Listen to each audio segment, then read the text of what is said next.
Sorry, So for those like Zach who weren't paying attention in the beginning, this is Katy Ford. She's amassed 100,000 simps over the course of TikTok life in a very short amount of time, from what I hear.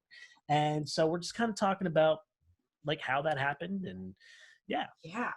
So as I was saying before I was rudely interrupted, I'll just start like this. I'm Freckled Hobo on TikTok. I'm currently at 865,000 and growing.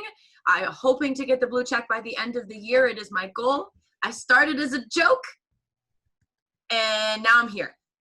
And there's not much to it besides I just keep posting videos, and some people think I'm funny, and other people follow me for my butt. And that's really it. Okay.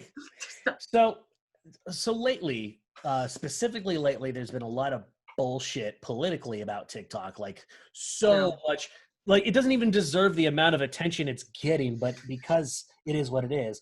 How do you respond to the back and forth between our current political climate and the work that you do on TikTok? I make TikToks. Okay, let me rephrase that question. How much have you been freaking out over the prospect of potentially losing TikTok as a thing, or are you worried about it?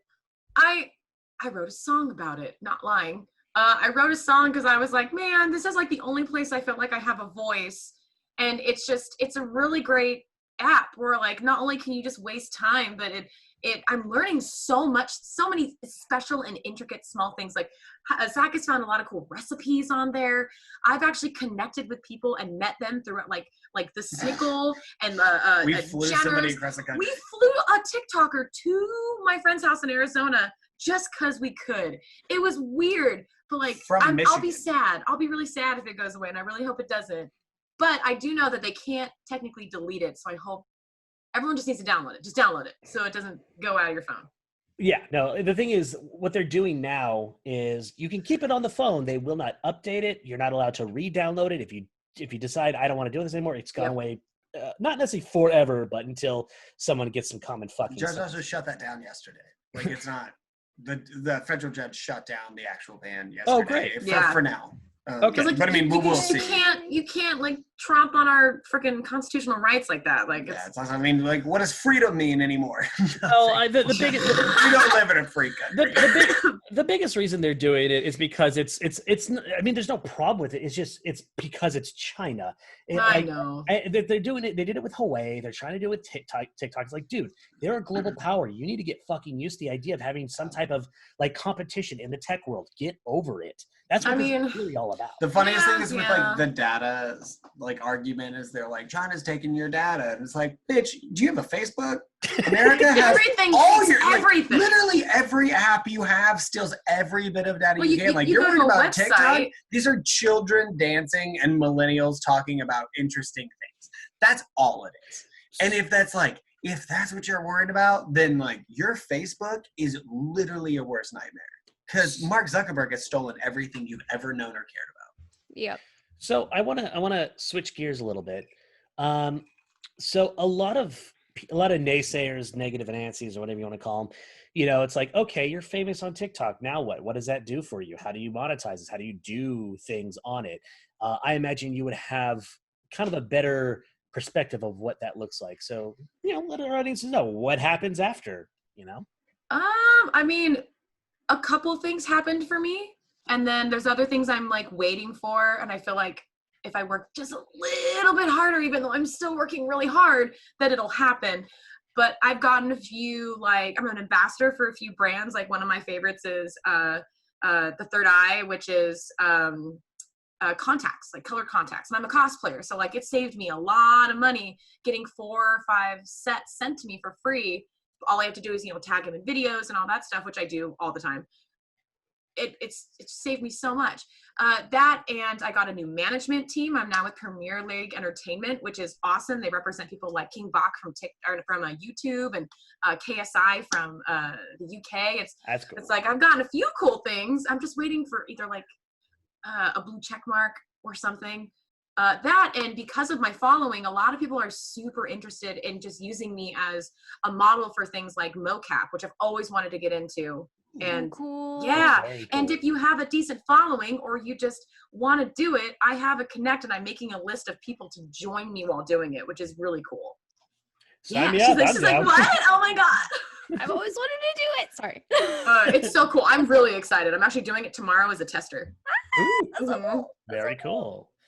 Wow. Like, Shannon, do you have any questions about anything going on? Yeah, just as a person who identifies as female on the internet, Same. how do you handle? Because I know, especially when we put ourselves out there, we get a lot of love, but also a lot of hate. How do you deal with all of those super, maybe sometimes scary? I don't know what your experience has been. How do you deal with all of those haters? I have a few ways of handling them. Yeah. The first one is one of my segments I call dramatic readings from my DM, where I screenshot the DMs, the appropriate ones. You can't see the rated R ones because they've been banned. Got a whole folder I have full like of dicks. 55 videos out, 70,000 in my drafts, and just a bunch. And I get them literally every other day, and it's asking for nudes, or I have a couple death threats in there. It just kind of comes with being known. That, and I can like revenge in a way and make it beneficial for myself. Like as a joke, I'm in OnlyFans and I'm in the top 4% of creators and I haven't even shown a nip. It's the funniest thing I have ever done. That's so funny. Feels good. Well, how's your the dramatic readings go? I go, it is time for a dramatic reading from my DMs. And then I read the DM and then I make a really funny comment at the end. And that's usually what gets people to hopefully hit the like button. So I guess what you would say is, in terms of your strategy, is it kind of like a button thing? It like, you always kind of put like a button on at the end of your videos that kind of help people go, oh, that's so funny, I want to see more right away. Yeah, I mean, at the same time, it's like not everybody has to deal with the gross DMs that I have to deal with. Not everybody gets 1,000 peck-a-portraits sent to the DMs every other day, but I do. And I feel like it's partially a revenge thing to make myself feel better about it because I have to deal with it. I might as well make something out of it.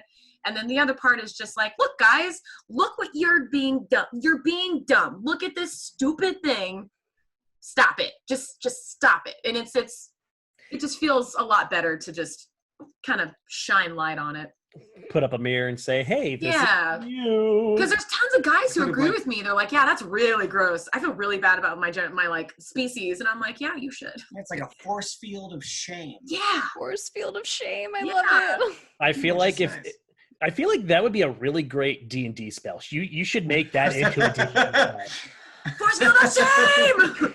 And it just like the more evil they are, like by alignment, the more shame they feel. And it just I'm not gonna lie, like Shell of Shame might be my new spell that I make. And what you could do is like that would knock off their constitution and their charisma by like -4. Kenzie would love and that. they get disadvantage on all their fucking saves. Like their diplomacy diplomacy they just see an image checks. of their mother or father, whichever one hated them more. Yeah, it's kind of like Tadashi's hideous laughter. Instead of laughing, they're going to be sobbing because they're so. Oh yeah, no, like Tasha's hideous sobbing.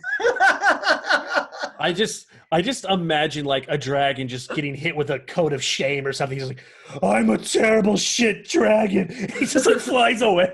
My heart is so nothing. Shut the fuck up! Did you say that at the same time?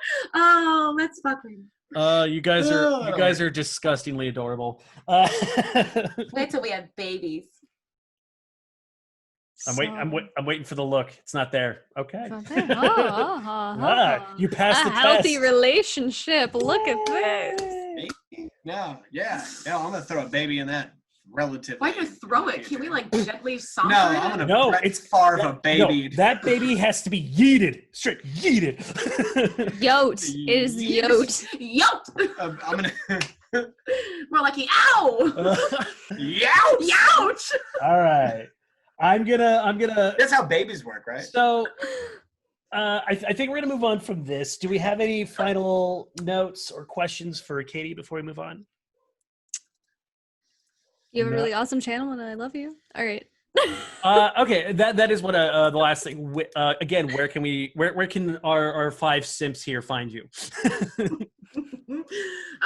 Yes. Well, honestly, the best thing I can do right now is telling you just go to my TikTok. On my profile is a thing called a link tree, and it's got everything from sexy to cosplay. So Freckled hobo. You have to say what it is first, and then you say what. I mean, I've said it like 5 times. If they're not paying attention by now, they're not paying attention. All right. The question. Well, Katy, thank you for joining us. We're not ending yet. This is just a simple thanks for Katy. I was gonna go get a snack. It's fine. Yeah, it's okay. We only have one more. We have one more thing before we sign off.